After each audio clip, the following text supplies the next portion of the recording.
And so I've worked this morning, and then I just said I'm going to be just going to go do something. But Gotta do something. I didn't want to tell them. And then you can send them the link. This is what I was doing. This is what I was doing. This is how I spent that. You know, when I went missing for 2 hours, I was doing this podcast to talk about hot chips. Yeah, that's actually most of the topic. We will spend more time talking about hot chips Yeah, than we will anything else. 63.5% we spend talking about hot chips, and the rest is like some Christian thing. Some Christian. Yeah.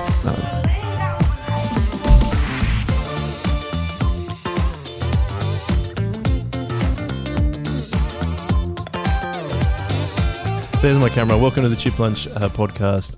We are here with Ethan.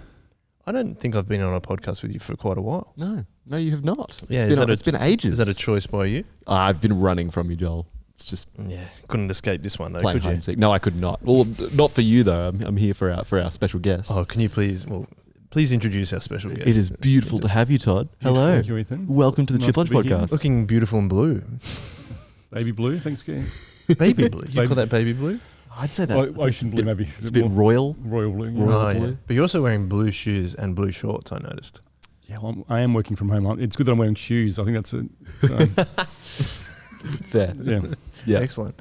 Todd, welcome to the podcast. we should Thank say. you for having me, guys. Thank you for coming. Thank you for missing a meeting at work to be on this podcast. Yeah. It's fantastic to have you along. Your blue does stand up against the Third Space Studio and the white. I realise though, where's my phone? I haven't changed the lights. I left my phone somewhere. So Looks like it's my Ethan, job then. while we begin, the lights usually change in the background here, Todd. So this Cool to is see that. It's like a mini Vivid, a Vivid teaser. Yeah. Oh wow, Yeah. that's really good. Maybe we could get a job with doing Vivid. We could do that. Yeah, we could. It'd be great. We do anything on this podcast. We really do. That's the thing. Todd, while Ethan is changing the lights, which is just getting there, massive distraction if you are watching on YouTube. But the first question we like to ask everyone is, here's my phone coming in as well. Thank you. We've got a lot of producers today. The first question we always ask you, Todd, or ask every single guest is, how do you like to eat your hot chips? Well, it's hot. I guess it's probably the key part. Yep. Not cold and soggy. I think, and this is probably going to be really pretentious, but it's probably cooked multiple times. I'm not sure if anyone's talked about the Heston. Oh, like triple The cooked? triple cook. I'm not sure it needs triple, but I think boiled first, then fried does make a difference. So it's crispy, but still cooked well through. And I think for me, the other part is I want to be able to see the potato. So you don't want to You don't want to go too hard. not process too much. It's you want a bit of variation in the sizes of the chips, almost a potato cut up.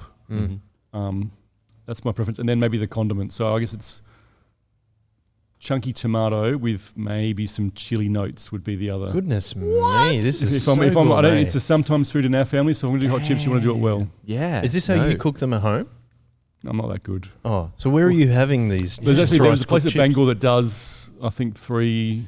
I don't know if we're not sponsored. We should. Maybe we can't. We like the ABC. We mention it. No, we mentioned We have no give sponsors. local shout outs. Yeah. So, Shout outs to our locals. And then we'll say other Or chip our shops are favourites. available. Yeah. Yeah, so it's just in. Maybe we'll just say it's just in the Bangor. If you sort of In Are you in talking the about? Are you talking about the one in the in like I don't know what it's called. near Bangor Tavern. Yeah. I haven't been there, but yes, I think it's in that general facility. that area? in the education precinct of Bangor. Yeah. That is possibly one of the greatest chip shops in the Shire. Really? Hands down. Well, Yeah, other chip shops are available. Yeah. They are, and But- they are very And good. I haven't checked the menu. They previously did do the chunky potato. I Yes. think cooked a couple of times is my sense. Really? Yeah. It And was- so it's hang what- on, break down this sauce for me a little bit more. Is this something that you make at home, or are you just It's probably something I've experienced. So I can probably make the sauce. I have more skills in the sauce than maybe in the chips, but it's just a little bit of chili. So I think it just a hit. I experienced it once in Sri Lanka. Really? Their sauce was chili, and then it stuck with me. We're going global. Yeah, it's we might get to the world team today. That wasn't actually it wasn't the intent of raising Sri Lanka, but that was part of it. Like Yeah, absolutely. just a small variation makes a huge difference. That's Yeah. amazing. So There we go. What kind of salt do you have? like I was say, it's like pink salt, rock salt, Plain like salt, sea yeah. salt, not chicken salt. Like it's Yeah, sort of See, that's how you do Is it. there a scoreboard? I actually am going away now. I was only, no. There's a big There debate. is a scoreboard. There is a scoreboard, big debate on the podcast between myself and Braden and Ethan, where I much prefer plain salt, and lots of people had said they prefer chicken salt. You are in the I'm not vast convinced minority. chicken salt is actually salt. Yes. So I need to maybe maybe we need to get. We had a chemistry professor on. I'm sure I've said other things, but that I personally Many other believe things. that just because it's labelled as salt, it doesn't actually matter. It is still better whether it's salt or not. Yeah, maybe chicken seasoning. Maybe is that what it's? Yeah. It still tastes better than salt on It's chips. chicken stock. That's what it is. We I spend think it 65% of this podcast talking about chips. I think it becomes overbearing. Maybe that's why. Yeah, like Ethan. Depends on your quantity. There's no balance. Shush. I think that's the. See, this is. It's called me overbearing. This is why I'm on No, the see, podcast. this is why I Do you appreciate put Todd sugar in being your? on the podcast. Do you put sugar in your coffee? No, I don't drink coffee. Oh, you don't drink coffee. Yeah, I don't drink coffee. Either do I. We won't talk about that. Todd liked his coffee with a hint of chili. Or hot chocolate. Yeah, that's sorry. That's the preferred way of chips. It's for me sometimes food. Yeah. I'm very impressed. Yeah, so am I. Yeah, high quality. Do you want to ask our second question, Ethan? Or our second question is, Todd, how did you become a Christian? It was a process. I think maybe that's and look, maybe other people have described it in this way, but and I'm just leveraging off maybe some examples I've heard previously. But look, I'm from South Australia, so I moved here when I graduated from uni, and there's a couple of ways you can get across the borders now that we're opened up. But if you drive, there's really some key markers that you're now like leaving South Australia, now entering New South Wales, where if you fly, you get in Adelaide Airport, you get out at Sydney, and you're just at the destination. So I think for me, there probably wasn't a key point. There was just this probably decisions and actions I took towards the end of high school as I explored my faith a little bit more, a little bit of reading the Bible, connecting. I went to a Christian school, but I probably wasn't a Christian at school, but some of my mates were. So towards that end of, I guess, the HSC equivalent, going to church a little bit, trying to understand a bit more, what is this Jesus about? What does it mean then for me? Was probably how it happened. But I can't think of sort of one key event, but probably over that time there's a couple of different services, a couple of different Bible, particularly the parables. I think trying to make sense of some of them and thinking about that, and then looking at Jesus as well and who he was and what he did. Yeah, so that's. So, were you went to a Christian school? Did you have a Christian family background at all? Yeah, I think I went to church, and I think that highlighted to me, just because you're going to church doesn't mean you're a maybe that cultural Christian. So you've got Christmas, you've got Easter. That's probably was the rhythm of a week that you'd sort of be at church for an hour. But where I was, like, there wasn't things like a youth group. There wasn't a lot of people my age that I could then relate to around how were they applying their faith. And probably at school was where it caused some, maybe the complications, because got some Christian kids at school, but probably not seeing them live out their faith. So it's like, well, what does it then mean to be a Christian? So it was, and that's probably as I matured a little bit through connecting with maybe even some youth leaders at some different churches, got to probably understand a bit more around what it is to be a Christian, what it is to live as a Christian, and that just helped the development. I guess that development is still going on on today. But yeah. Do you want to talk through some of those major signposts that you were talking about? Well, I think you went through? I remember having, I think it's in Matthew, like the sheep and the goats. Like sheep go to heaven, goats go to hell. Like, what does that mean? So, like, I guess a conversation actually after I went to see a band with some mates. Just what does this mean, and like, what does it mean then as a follower of Jesus? Look, our theology could have been way off, but I remember that as a key conversation around these guys just talking about it. And I think even that was remarkable, that outside of a church environment, I was having a discussion around the Bible. Actually, I think one of those conversations was, I'm sorry, I'm now reminding me of chips, and not intentionally, but there's a 24-hour cafe in Adelaide called Villies, which pasties aren't big in New South Wales, but it's baked goods. Awesome. they sell hot chips. So even having hot chips, it was sort of a gathering place because there wasn't a lot of places open 24/7. Yeah, late night snack. Yeah, that was just on the edge of the city. Go and having conversations there. Look, I remember a couple of messages, and even look, I can't remember what they said, but I remember seeing like the power team. Maybe that's there was these American guys that used to tour. Not Power Rangers. No, like they were sort of. They used to like rip up phone books, blow up hot water bottles. Awesome. And then talk about Jesus. And so I think the Power Team is a group of Christian evangelists based in Dallas, Texas, who incorporate preaching with displays of strength and martial arts skills. Wow. Dave, if there are any videos, just like, I don't want to look at us, just show us the Power Team. Cut them in. But I think awesome. I remember like one of my mates, like his church got these guys to come along. And so I went and saw it. And it was just like, I think just seeing guys passionate about Jesus, and then that came through, and they're like, "This is some amazing stuff." It's and that's very. I know very we were talking exciting. before about 80s and 90s rock bands, but maybe this was really early 90s. That's how they. Even just the pants, they're like the MC Hammer. Probably another cultural reference point that's lost on everyone, but like those. That's no. The MC Hammer pants are not lost on me. That is amazing. So I think things like that, and so maybe it was part of just saying yes, like, hey, this is obviously important to my mate, going along. I probably said yes a little bit more when I was processing, probably like sort of that 16, 17, like what am I going to do with the rest? As maybe you do when you leave your HSC, what am I going to do? What does the next part of my life look like? You're starting to ask some wider questions. So which is probably reading the Bible a bit more, reading a few books. I think maybe, I know your mum, your grandparents had a Christian, like there was probably at that time, there was things were more accessible around even access to Christian literature. Like there was, you could go to a Christian bookstore. There's not many of those anymore. Except for our guys in our Ride campus, they've got a bookstore nearby, but you could just, so I remember like reading a Tony Campolo book or a Michael Frost, the guy from Sydney, or a John Dixon. I think those books as well. I guess I've always probably been inquisitive, and so being able to read it, process it, and then have some chips and chat with someone about it was helpful for me. So that was probably a 2-year period that I think forming my faith, and then there was giving it some legs probably after that when I then got involved in youth group and high school ministry, and before then, coming over to Sydney many years ago.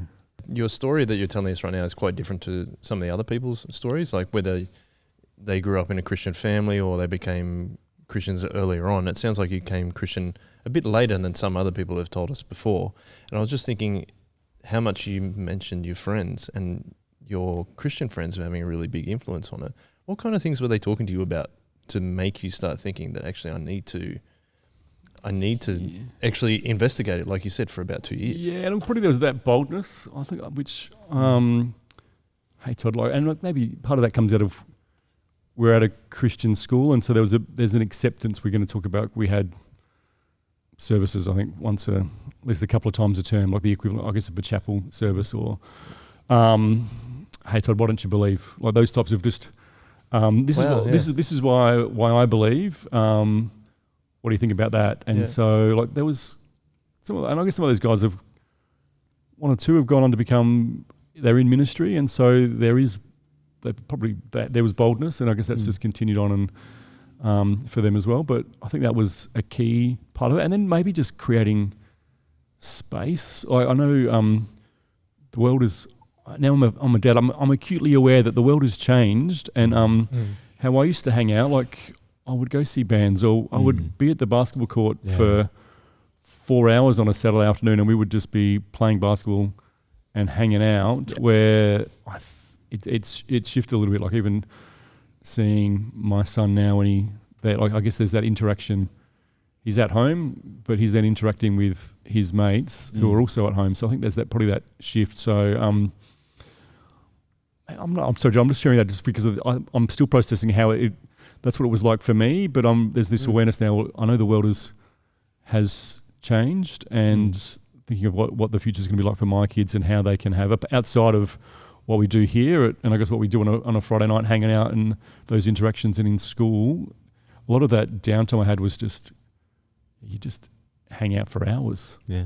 And which got you thinking? Yeah, and I guess because you'd have a chat, or even playing on the Nintendo or the PlayStation back then, but you'd still be. You wouldn't do it online. You'd have to go. Yeah, you'd go there, and house. so that you'd be hanging out. It's like, okay, guys, we got to go get some food. Yeah. And so get in the car, or we'd walk somewhere, and yeah. through those you're interacting more as well. Yeah, that's so. definitely even how I hang out with my friends. It was the same thing. It was like if you were hanging out, you go, or like some kid had a pool at their house, so you go and hang out, and like we're doing wrestling for hours in the pool and stuff like that. So that makes sense. Just interesting. And I think, look, because I probably, even that question, then still thinking about it now, like how can I do that? Like how can I ask, or you can respectfully inquire or respectfully share is probably something that I still process, and because I guess people I work with that have an awareness of my faith. Other areas where I guess I'm involved in a local sporting club, they would have an awareness, but it's how you can then make that shift from just having a conversation to that respectful, this is why I believe it and why. And maybe that's just, as you get older, you they're a bit more taboo, where as teenagers you can just ask those questions, and it's just part of, I don't know, like I guess that's something I'm thinking about more, probably particularly through the pandemic, more often around making the connections with people, because I've connected differently with people in my community now, but equally then, because I've got those connections, how I then share something that's so central to who I am and such a key component of my life, a bit like my mates from school, like it was central to who it was, probably their identity, like it was the main thing in their life. And for some of them, probably even over, say, physics or chemistry, like that was, they would read their Bible before they would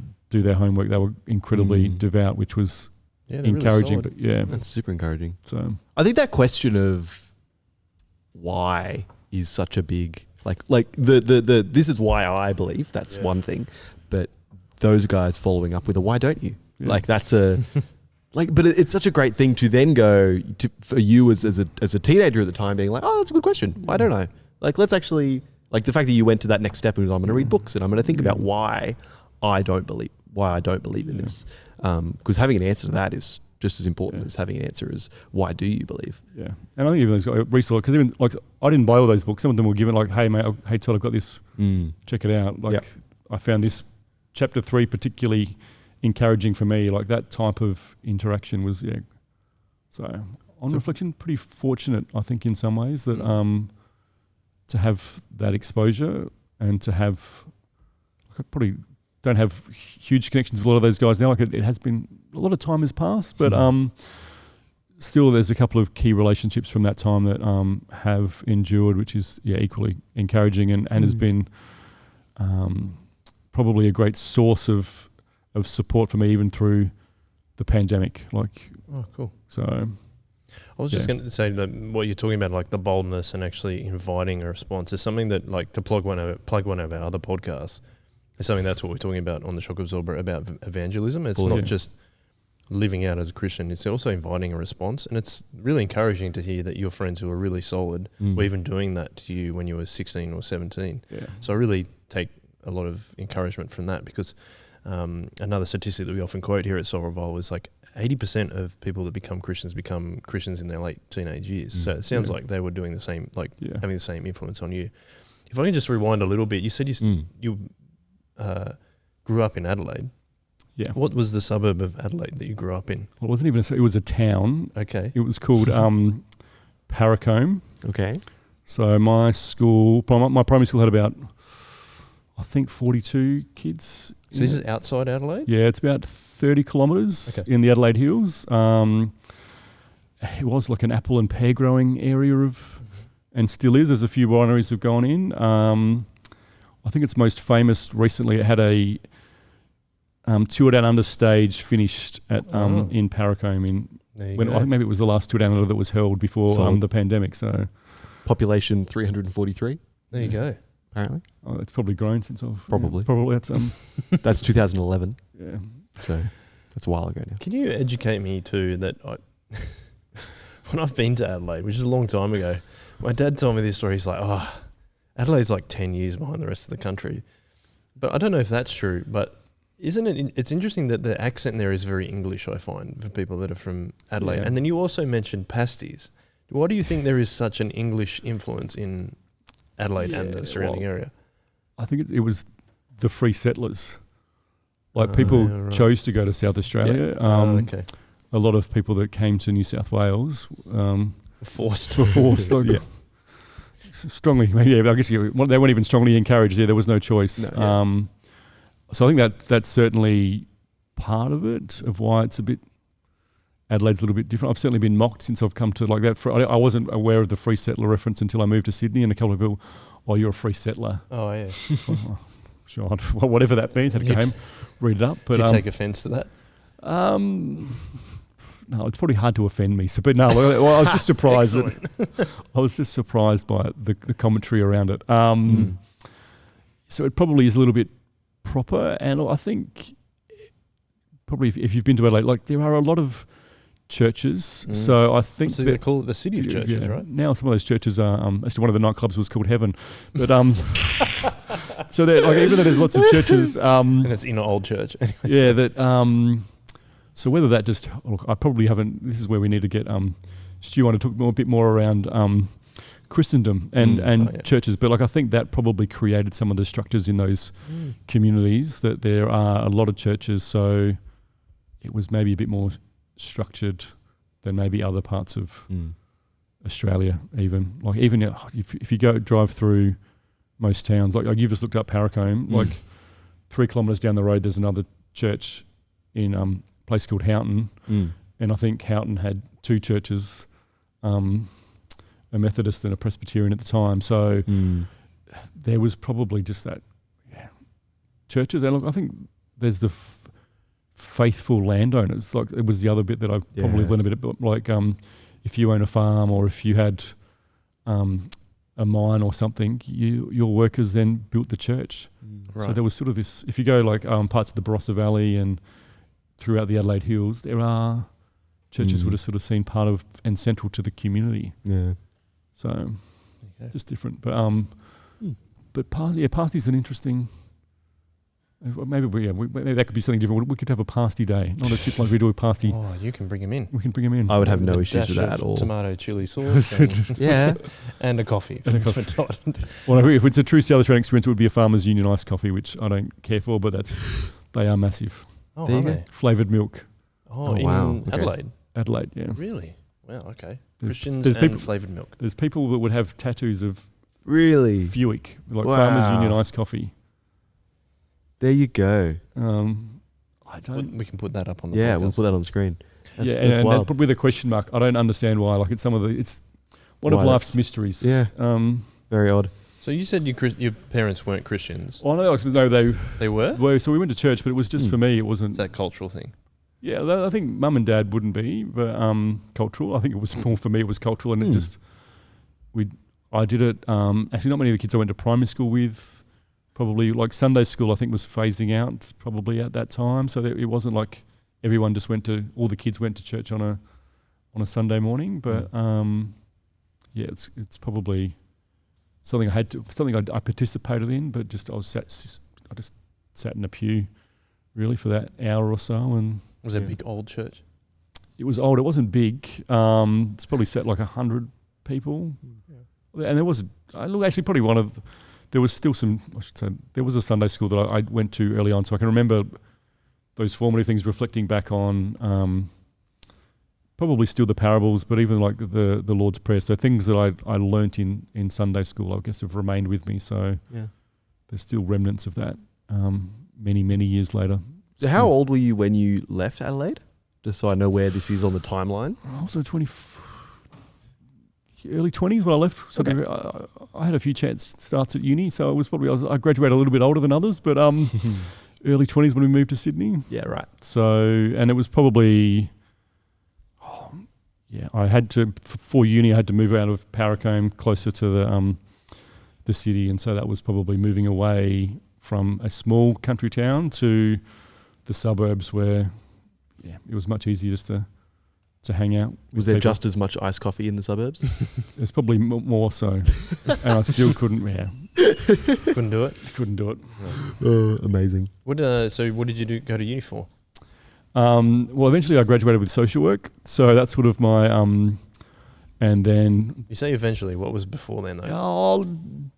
touched on engineering to start with, and then within a couple of weeks, it's like, yeah, this isn't for me.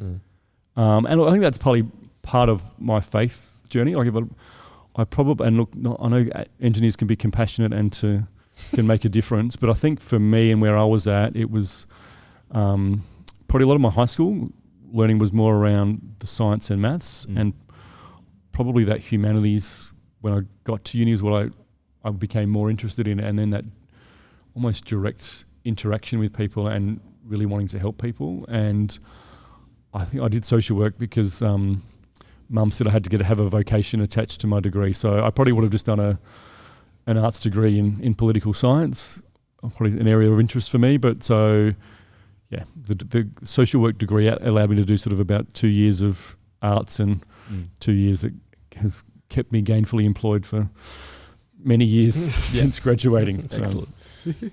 So, in your experience at uni, you've moved out of your small town. Yeah. You're in the big city. Big smoke. Been the big Adelaide, smoke. yeah, that's it.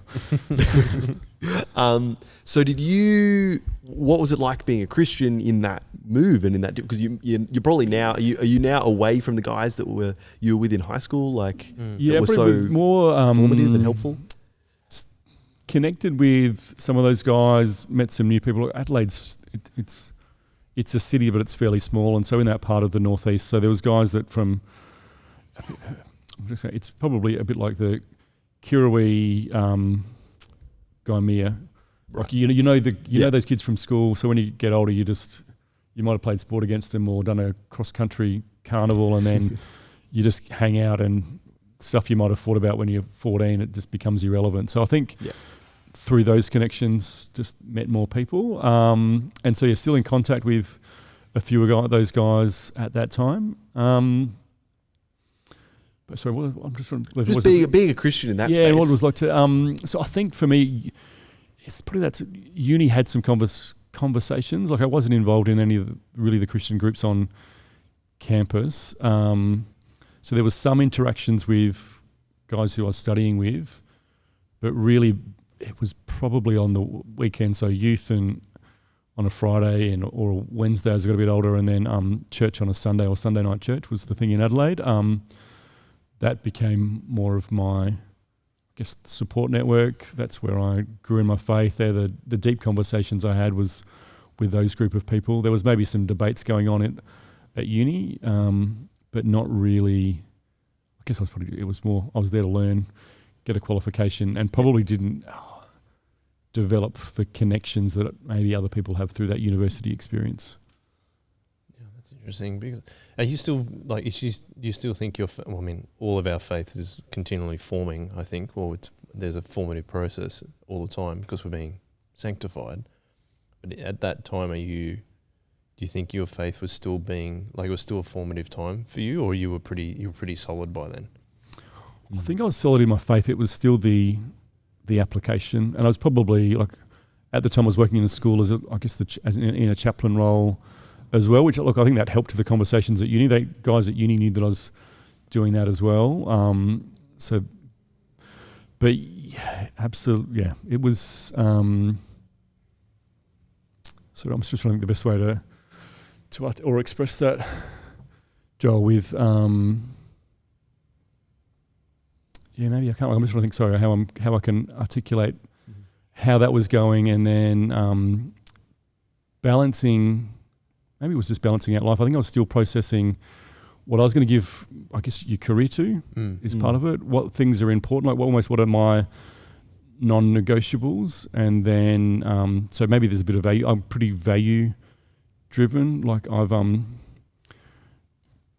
boycotted a certain apparel company for most of my adult life because those types of things. I didn't go to a particular cinema chain because of how I felt they were destroying some local arts precincts in Adelaide. So I think that sounds ridiculous. I mean, even as I'm saying that sounds that is ridiculous. It doesn't even sound ridiculous. You're That's just using it as an example. But I think that was part of my faith formation, and so I still think about that now, if that makes sense. So like, even though I was solid, I think I was probably had a really good network around me.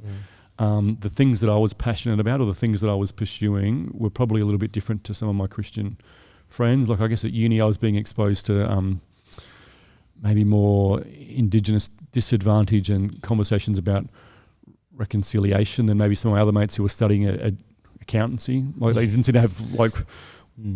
So that was then influencing my faith a bit more than, and thinking more than say they had to. So I should say I'm still probably process that now, and I know you had Michael on the podcast previously. So I think there's still learning, still understanding, and but yeah, I think that foundation remains, and probably those values are still there. Maybe they've softened a little bit, but there's still a lot of value driven about me, and as well. So you're grappling, like in terms of learning that stuff, you're grappling with how that almost meshes with your faith.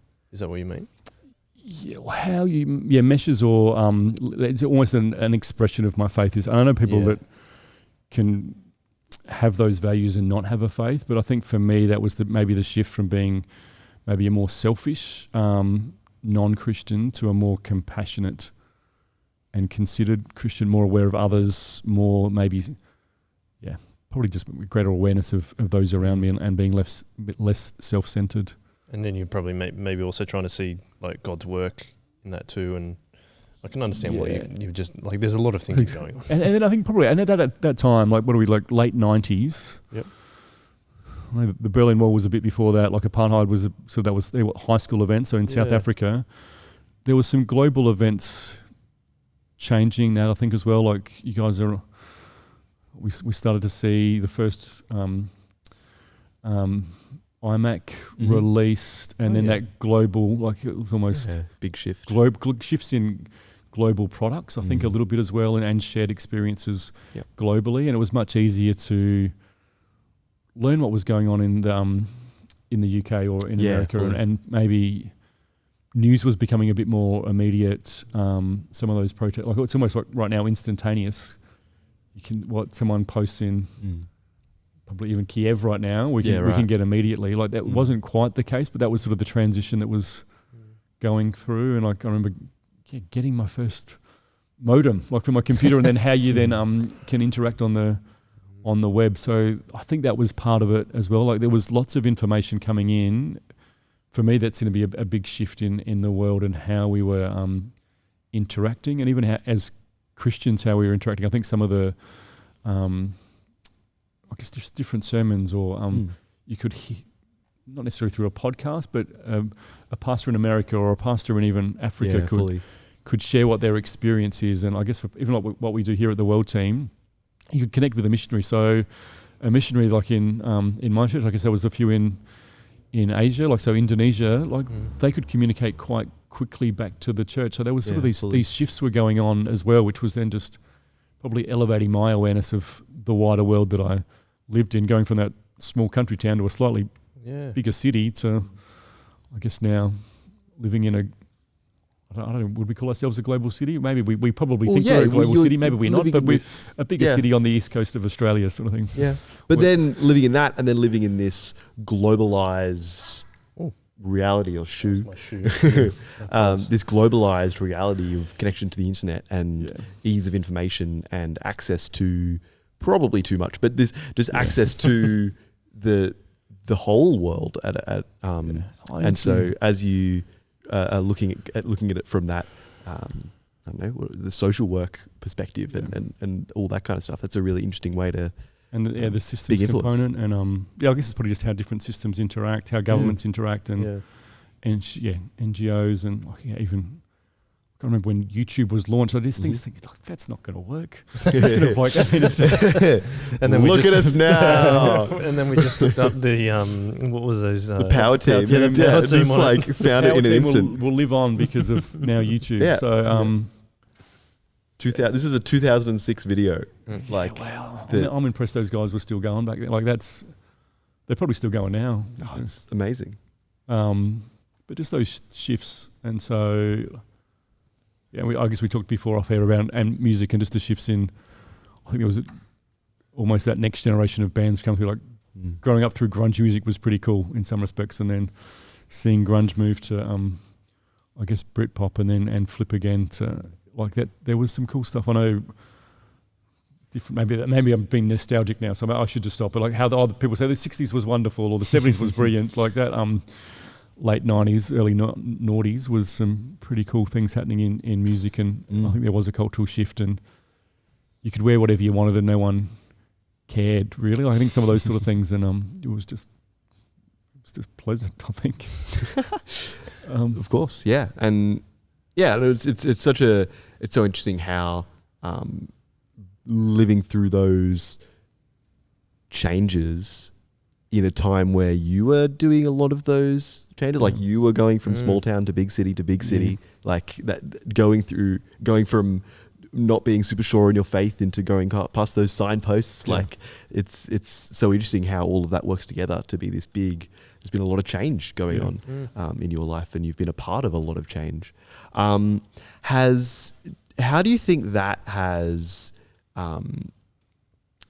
impacted you now when you go through changes? I think we probably look resilient is probably used a lot, and I think it just helps me. And so maybe when I say resilient, it's maybe just helps us to bounce back. So it certainly probably helped me to bounce back when things happen that you don't expect. I guess that's life. Like I think so my mum passed away quite suddenly after like a short diagnosis of cancer just before the pandemic. One of my I guess those guys that I've shared about, the fond memories of South Australia and hot chips at Villiers. Him and his wife were killed in Canada like soon afterwards. But look, and that again, it still hurts. And now and reflecting it, like thankful for the memories, thankful for what those people have taught. But I think that's where the faith helps, because life isn't ideal, but it creates, and I should say faith, it's not just going back to the Bible or some passages that can encouragement. I think it's the wider community of support that can assist as well. Like I think maybe that's where we, through the pandemic, understated like the importance of coming together, but even coming together in a faith community, just to connect with people. Joel, how you doing? How has work been for you this week? Or hey, last time we talked, you were struggling. You'd done your ankle. You couldn't play soccer. You were worried about the season. How are you? I'm not sure if that happened, but like if that was, it didn't. I was like, I missed that. I saw you all through the pandemic. But I think that type of interaction, like I think that's is really important, and I think as well to actually just keep you going. Because life can get, like it can be extraordinary, but it can be challenging. And I think for me, it's probably that helped in those conversations and that development, that just to be thankful in both those environments. Like, thank you that this is going well. And then seeing that, it's tough right now, but knowing that I'm okay overall. Like I have a family that loves me. I have a faith community that is there to support me. I have a God that I adore. So like I think that's where it helps. Probably it's taken a little bit longer to comprehend that. Now I think that's the maturity. Like some people just seem to get that when they're 12. Like I think that's taken me a lot longer to get to that point and then appreciate that as well. Yeah. But even something that Jen was saying the other week, like on the podcast, was that we don't get this stuff. Like there's always stuff to keep learning. Yeah. And whether we get certain aspects of it when we're 12 or we're going to be learning new aspects of it and being impacted by it differently, and being changed and strengthened by our faith as life goes on. And and as sin throws curveballs, and the fallenness of this world, it wakes us up to how hard stuff is. I think it's beautiful that we have this faith, and then we have this community, and that are all learning together and strengthening one another together as we grow in our faith together, and as we try to love God and love others.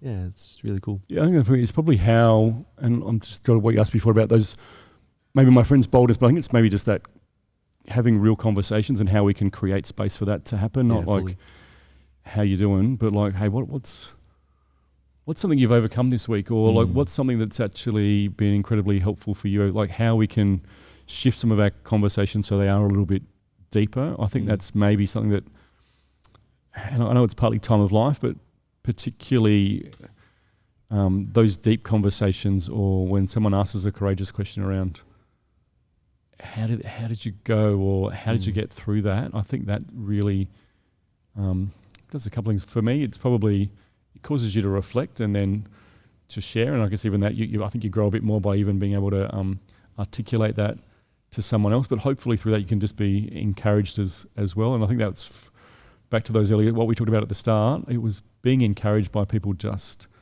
being as real as they probably could be. It's probably authentic, probably another word that we use a bit right now, but actually being genuine. And this is what I believe, and this is why I believe it. This is why I think you should consider it. And this is how I'm applying what we've talked about, or what I'm learning into my life. So I think cool. And the other thing is you're talking about the transformative effect of Jesus, and that's what I think maybe perhaps someone who hasn't accepted Jesus in their life doesn't really understand a lot of the time, is that because we know we're forgiven, it transforms how we think, and we hopefully think a little bit more like God. Yeah. And I think that's what even you're talking about when you went through the things that you were grappling with at university and stuff, is it's the same thing. It's now I'm grappling with knowing that sin's in the world and it's causing all these problems. So how can I, as a Christian, be able to use that transformative effect of Jesus to be able to try and change those situations and to understand it better, and what does God want me to do in these situations? So I take great encouragement from that for me, for helping me realise that distinction. But what I did want to ask you, though, we talked about changes. What was the change? A big change was moving from Adelaide to Sydney. Why did you move to Sydney? Probably, I guess Laurie. So Laurie got offered a job, and so we came. So and hang on, Laurie. I said with my wife. So you met Laurie Lee in Adelaide through those networks. I guess those. So that's not a reason to go to church. Maybe that's you just meet people and maybe you fall in love. That's what happened for us. So we came over. Laurie got a role with the firm, and so we probably thought we'd be here for a little while, maybe 5 years, and then just stayed a bit longer. Okay. So she just got the job, and you're like, let's go. Yeah, it took about 6 months or so. But I think she was working for the same company in Adelaide. They said, hey, we want you to come over to Sydney. So I think it was more that process of building up. So there's a bit of planning going on just as we were getting married as well. So we probably felt it's a time to get married. Let's see a new city. I guess our friends, maybe Adelaide people seem to go to Melbourne or go to London. And then we came over for the Olympics with some other friends and saw Sydney for the first time, and then a couple of years later we thought that's a cool place. Let's see what it's like to live there, and so we did, and now we've just stayed. And what were you, in terms of work, were you planning to do when you came over with Laurie Lee? Probably it was just an extension of the social work. So I think in Adelaide I was doing working a little bit in juvenile justice in schools, and then actually doing bands and skateboard comps for local government, councils, which was pretty cool. And then I just thought, I knew I was going to have a job. It was just then I ended up working in child protection for a few years, and then working around the inner city as well, in some youth outreach teams in King's Cross and Redfern, and then done some other things since then. But really broadly still in that human services space is where I work. But it didn't have a huge plan, Joel. Like I just knew that I was going to get paid. And look, actually, it was just pleasant, isn't it? You don't need much, I guess. Like you just enough to pay the rent. Actually, it was more back then before Spotify, enough to buy some CDs. Where now, like you can, now you don't need to worry. Like it's brilliant. You can just listen to all this music. So I didn't want for much really. I can live a fairly simple life, and so it was just that's just what we did. What if you were continually working in human services, in terms of being a Christian, like, do you approach that differently, do you think, to some of your colleagues? In whatever, I mean, you said you've worked in various different fields within that. I think and this is probably one of the things I'm learning, I think I probably always felt that Christians were more compassionate. And I think one of the things that's flipped it a bit for me is I'm working with some agnostics that are equally compassionate. And so I think that's, so there's probably in those teams, the reason why I share that, I think a fair proportion of the people I've worked with, particularly in those outreach teams when you're doing direct service provision, they just want to help people. So there's just this sense of, I guess, collaboration because we're working for a common purpose to try and give someone an option to be safe, to be accommodated, to be maybe fed and showered or to get back to school. I think the challenges comes about a little bit more when you're trying to convince other people to, or try and help them to see it from that person's perspective on, hey, these are the reasons, or this is, and we probably, I'm just trying to think how to explain this even, probably what we do a bit more now, what I do is even some case examples, because they probably don't know, can't comprehend unless you've been exposed to it, almost sitting on the streets or having the conversations in a refuge with someone. Like it's a little bit hard to comprehend that, is what I've found, like through the storytelling. But if we can say like, this is Todd and this is his experience and what we're doing now is going to help him to get back to school, to help him with his health needs, to be able to tell a case example like that has probably helped. And maybe look for where my faith I think has come in more as, because it is difficult work, I think, or it can be incredibly rewarding as well, but it just probably centres me. It can provide, I guess, just stability. Yeah, well, maybe I can say an anchor. Like maybe that's just another analogy that I've used. That it's just something that I can return to. So I've often thought for some of my colleagues who don't have faith, like there is high burnout. Like there's pretty high burnout in some industries. Like, how are they coping? Like some people just exercise like an incredible amount. So maybe that's the way they cope, is just they run marathons, which is equally extraordinary. But some days I'm just exhausted. I can't even struggle to walk through the front door, let alone, So I think that's where my faith probably my role has changed. I still have some client contact, less client contact. But and even I guess managing and leading people, I think there's still an element of, you can take elements of your faith and just the compassion, probably more the compassion bit and being present. Like I just liked, and I guess I spoke about the parables a little bit today, but even just Jesus just being present.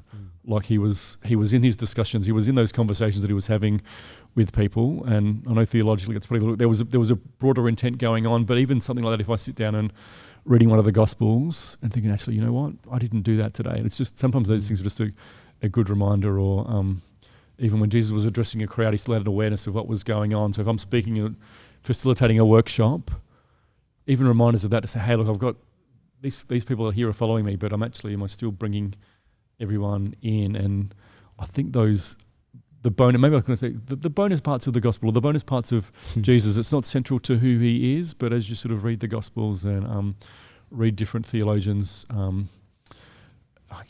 guess analyze what's in the gospels. I think there's some of the bonuses I sort of get out of it as well.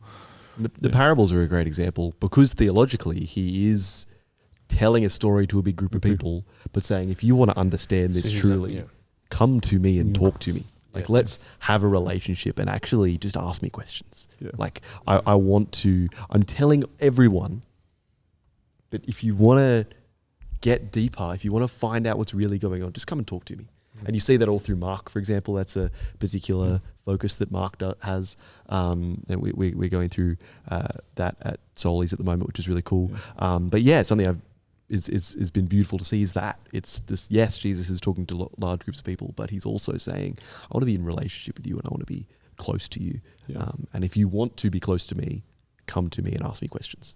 And yeah, I think that's really cool. I think also knowing, like, I don't want to devalue like anything that your colleagues do or anything, but knowing that we're made in the image of God, I think, and everyone is, that knowing that like attributes more value to that person, which maybe allows us to be more compassionate. I don't know. You tell me if you think you disagree, but I think that there's really something in that. It's like, no, you have equal value under God, and I'm going to treat you the same. Whereas that perhaps in a non-Christian context, you're at least not encouraged to do that. Whether you can do that, and then finding the stability that you're talking about, and the foundation you can go back to. Go, I know there's a reason that God's put me in this position. I can do this to help someone feel more loved and cared for. And I probably maybe look at more the latter. Like, I think that's where like, God, you've obviously got me here for a reason. Like, I've tried a couple of times to leave, and it just keeps on. Maybe it's my values. Like, it just seems to draw me back in. It's almost, I'm here in this place, and how can I encourage those in my team? And look, hopefully, how can I? Maybe this is the prayer. How do I actually being able to have some of those conversations I was able to have when I was maybe as a teenager? How can I have them in a working environment? Because people go through different stages of life. Like your colleagues, like their partner passes away, or like they have kids are born, and then it's just their world gets flipped. So as they happen for those people, I guess as they happen for me, you're inquiring a bit more and you're processing. So how can you be an encouragement? How can you show love? And then I think, God's got me here in those places for a reason. And what else do you want me to be doing in this moment, God, to encourage, to share? What does that look like? And so, right. So you've got 3 kids. 3 kids, yeah. Do you want to name them first? You don't have to if you don't. No, so actually, we're talking about Mark Jairus. He's at Shire. Zach, so then the twins, Zach and Elise. So Zach always says he's the oldest by about a minute.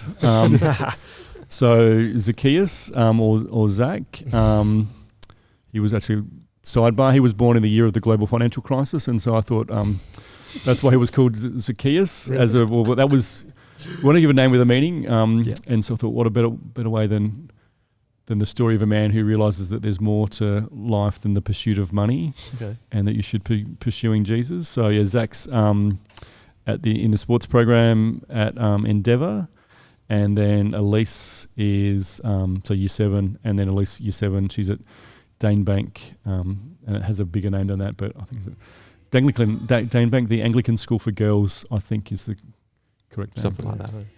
How old are they? Sorry, Jairus is 14. Yep. 12, and then the twins are 12. Okay, cool. So you're all here on a Friday night, all part of they are. The crew. Actually, our producer today is one of, not just a producer, also a youth leader. I think light leader. Oh, not youth. Oh, he's getting there. He's on his way. He's on. Youth warden. He's the warden too, apparently. He's aiming for youth warden. Is that what we're going to talk about at the AGM? Is that a new role that's been created? Yeah, that's right. Cool.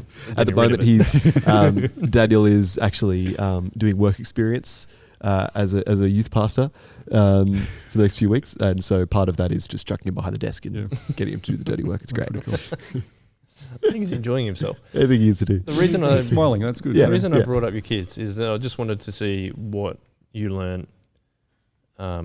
First of all, being married and then also having kids, about being a Christian dad. And you're involved in a lot of sporting contexts with your family too. So it'd be really interesting to see what you can enlighten us with about you're a Christian dad and husband in these contexts. What have you got for us? I think it's important just to check in with the kids maybe a little bit. Make sure that what you're doing is aligning what they, particularly when it comes to sport, that you're not pushing them into something that they don't want to be doing. I think we talked about it before about being present. I think part of it for me is how can you break up? Like there's work time for me, and then you've got that home time. How to try and this is a growth area for me certainly around how to be present, how to be interested in what's going on with them, that listening and showing love. Because I think if you ask them, they'd probably say Dad's a bit inconsistent. Like he's like, some days he's great, and then Dad seemed a bit grumpy. But so to be a bit more consistent. And look, I think then the other part is just, for me, like you only get probably this one opportunity to be a parent. Maybe you get the bonus of if you're still active, you might get to be the grandparent. Like I'm involved in a football club, and like one of the cool things is the young grandparents come and be involved. It's like, wow, these guys, early 50s, how much energy have they got to go back again? But I think just to be involved, like showing up, helping out, but I think also just checking out with, I was probably a little bit involved in actually both, all the kids' teams. I've probably taken a slightly step back a little bit now because that was their preference, which I understand well. Like, so that was cool. That's just part of, so it's just how you make sure that you're listening to them and helping them and just, I think, try and create a bit of fun. Like I think there's structured time in that unstructured.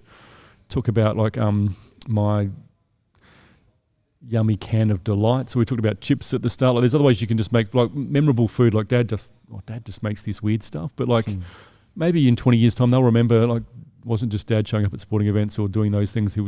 There was these other things. I remember even actually speaking to Stu about learning Russian. I'm not actually sure if he ever did that, but I think he was trying to just for fun, like just to welcome you, say good morning to your family in Russian, and they think, what is up with Dad? But how cool would it be to be able just to surprise people? So I think still to create surprises outside of like, and this is where Laura is much stronger than me. She's great at doing the gifts. So I think birthdays and Christmases, Laura nails it because she just knows what's going to surprise the kids and they're going to be excited by it. I think for me it's how can we just surprise them or want them to still want to hang out with you or be interested and finding different ways to interact, which might mean that I watch less sport on television or I read less of the newspaper and watch shows that I still don't understand, but watch shows that they're interested in doing or look at the new pair of for my new running shoes or something like that they want to. I don't know. They look at 400 of them before they make a decision, but just to go through that journey with them. So, but it's and like, I think that whole community. I think the other part is that community services. I think is probably an interesting one that's still processing on balancing out being involved in your community at being involved, say within church context. Like if you can volunteer, where do you give your energies to? Like there's only so much you're able to do. I might have overcommitted a little bit. I think for me, right as I reflect coming out of a pandemic, but I think you want to serve, but just maybe have some conversations with people about how you can serve and how you can make that the most impact at a particular point in time. So it's funny how you're talking about Laura Lee being a lot better at gifts, and it just makes me think of like it's one of the like really cool things about marriage is that you bring like these different strengths to the marriage, and it's also the thing that you probably clash on quite often. Not gifts, but it's cool that you gave your wife a shout out there because it makes me think of other lovely women just so good at going, oh, but they really like this, and then they can just like link a gift to that. And I'm like, that is a gift in itself, and I think I can see that with Laura Lee. Like I haven't spoken to her for a while, but I can see that with Laura Lee. She just has that. I feel like she has that perspective to be able to go, like, I know what this person likes, so I can get them a gift that they really enjoy. So I just enjoyed you saying that. She's exceptional. Yeah. So, that's awesome. What about, you mentioned before your ministry. Yeah. You are Are you the central coordinator of World team? Yeah. We've probably been in a bit of hibernation, but yes. What does that mean? Well, I think we're still evolving, but I think the key things, I sort of see it as a way to help people to have a broader understanding of the world, the way we live. So some of that stuff we were talking about before, like it's so much easier now to, I actually haven't done this on YouTube, but you could probably look up on YouTube like Papua New Guinea, and you probably get something of Port Moresby. So where we've got, I think as a church, we've got friendships and connections with people all over the world. Google Maps allows you to see what Port Moresby would look like, or even say, I guess we had Michael on.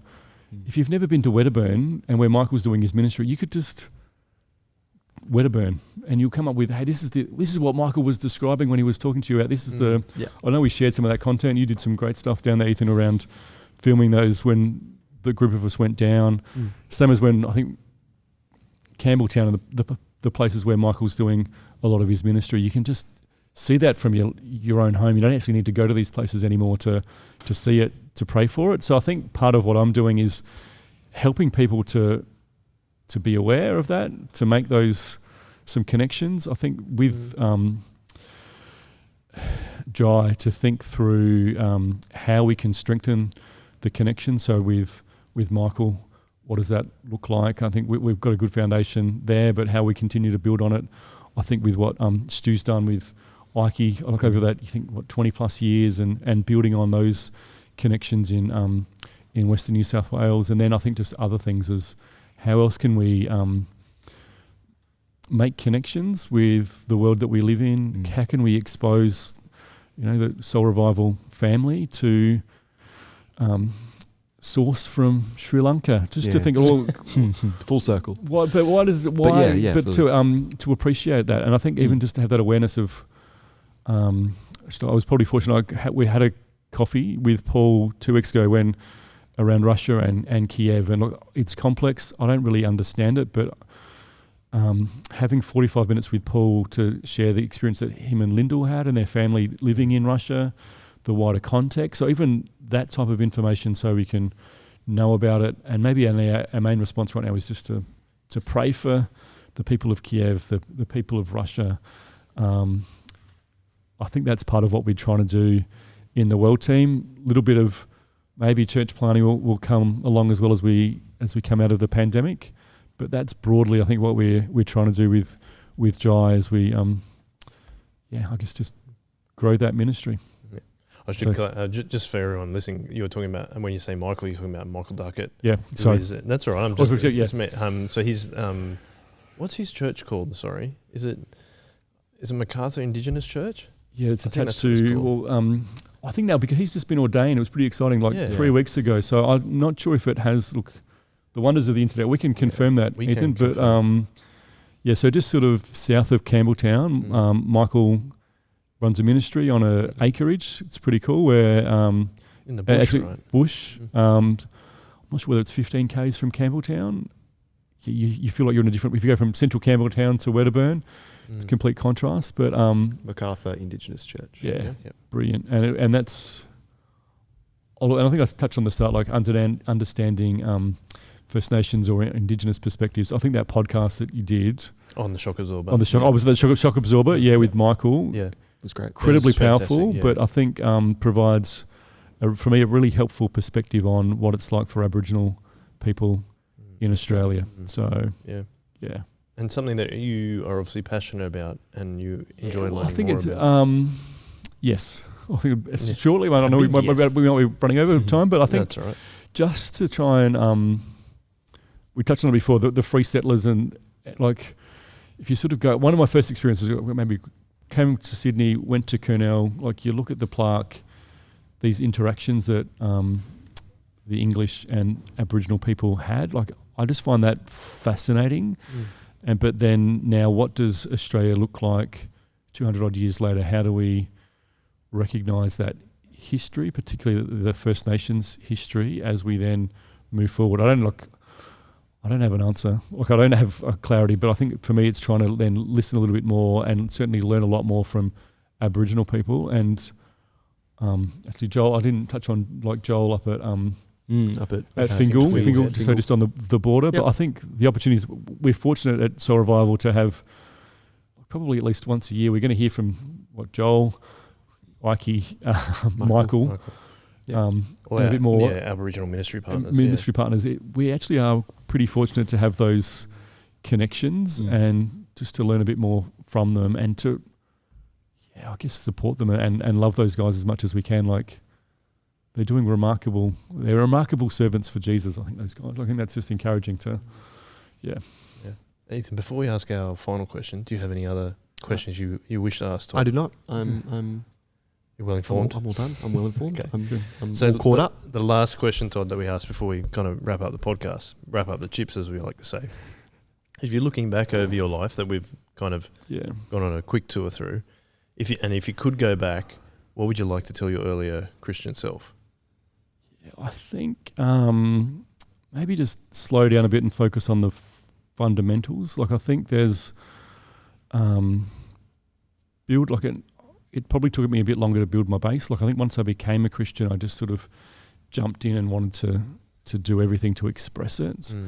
I think looking back, if I maybe just took a bit more time to build like a stronger prayer life or more better structure around, say, quiet times or reading of the Bible. That, look, I think I'm still working on those things as well, but like getting there. But if I could have just slowed it down a little bit when I was 18 or 19, it might have made a couple of years after that a little bit easier. And then, but I guess that's just life. But I think that's what the key thing for me. And look, and then the other part is just to continue to invest in those relationships or the importance of those relationships. Like, thinking back, and particularly in the pandemic, when we were all at home, a couple of the key people that I connected with were those guys from 20 years ago. Like, we were all at home in lockdown.